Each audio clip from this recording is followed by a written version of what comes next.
नमस्कार मैत्रिणींनो, सुहासिनी सुरेश पांडे यूट्यूब चॅनेलवरून मी तुमचे सर्वांचे सहर्ष स्वागत करत आहे। कशा आहात? मजेत ना मैत्रिणींनो? माझ्या काही मैत्रिणी मला नेहमी म्हणतात, काय करावं हो, आम्हाला वेळच मिळत नाही, खूप कामं असतात घरात। मैत्रिणींनो, वेळ मिळत नसतो, वेळ काढावा लागतो। आपल्याला निसर्गाने वेळ ही अमूल्य देणगी दिलेली आहे, तर तिचा आपण कसा वापर करू यावर आपले यशापयश अवलंबून असते।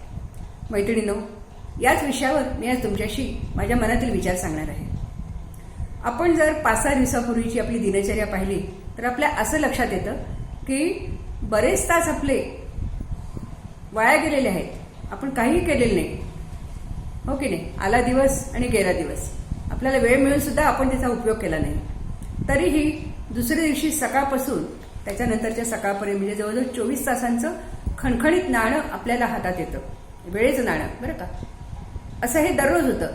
आज जर केलं नाही आपण, उद्या परत आपल्याला 24 तास मिळणार, उद्या केलं नाही परवा 24 तास मिळणार। तर या वेळेचा आपण कसा उपयोग करतो हे आपल्याच हातात असतं। मैत्रिणींनो, यासाठी आपण स्वतःला काही नियम घालून घेतले पाहिजेत आणि काही मनात ठरवलं पाहिजे। आपण दररोज रात्री झोपताना मनात ठरवलं पाहिजे की उद्या आपल्याला काय काय करायचं आहे, याची मनाशी खुणगाठ बांधली पाहिजे आणि त्याप्रमाणे दुसऱ्या दिवशी दिनचर्या दिवसभराची ठरवली पाहिजे। आपल्या जर लक्षात नाही राहिलं तर आपण एखाद्या कागदावर पॉईंट लिहून ठेवायचे की आपल्याला उद्या हे करायचं आहे, त्याप्रमाणे आपण बरोबर करतो, हो की नाही? नंतर आपल्याला साधारण म्हणजे 20 पासून 40 वर्षापर्यंत, 40-45 वर्षापर्यंत रात्रीची 6 ते 7 तास झोप अगदी भरपूर होते, बरं का? तर आपण जर रोज 6ला उठत असू तर रोज महिनाभर आपण साधारण 5:30ला उठावं, म्हणजे एक अर्धा तास फक्त लवकर उठावं। म्हणजे महिनाभर जर आपण अर्धा तास लवकर उठलो तर या महिनाभराचे आपल्याला 15 तास मिळतात, हो की नाही? रोजचा अर्धा तास म्हणजे 15 तास। मग जर आपल्या मनात एखादा विचार असेल, एखादा छंद जोपासायचा, एखादं लिहून काढायचं किंवा काही वाचन करायचंय, आपल्याला एखादी गोष्ट आवडली, आपल्याला पुस्तक वाचायला वेळ मिळत नाही, रोज त्यावेळेत अर्धा तास वाचा किंवा काही गाणं वगैरे पाठ करायचं असेल, आता मला गाण्याचा छंद आहे, मला गाण्याची आवड आहे, तर ते आपण पाठ करायचं जर असेल, पहाटे 5:30 वाजता आपण उठून ते करू शकतो।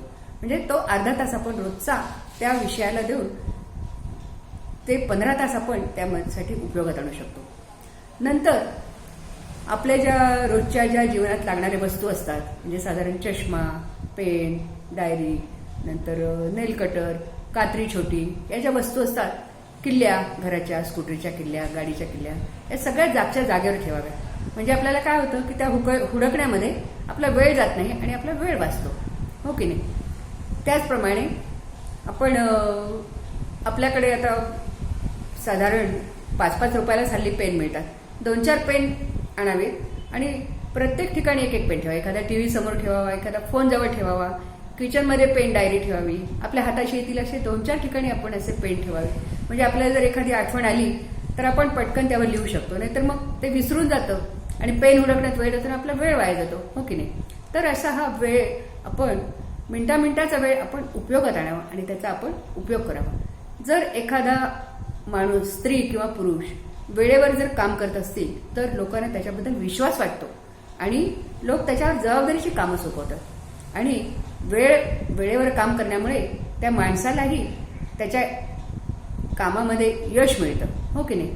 तर आपल्यालाही यशस्वी व्हायचं असेल तर या वेळेचा आपण सदुपयोग करावा। मैत्रिणींनो, ही जी निसर्गाने दिलेली आपल्याला अमूल्य देणगी आहे, खरोखर आपण खूप नशिबान आहोत। आपण तिचा कसा उपयोग करू त्यावरच आपले यशापयश अवलंबून आहे। मैत्रिणींनो, माझा छोटासा व्हिडिओ तुम्हाला आवडला असेल तर लाईक करा, सबस्क्राईब करा। धन्यवाद परत एकदा।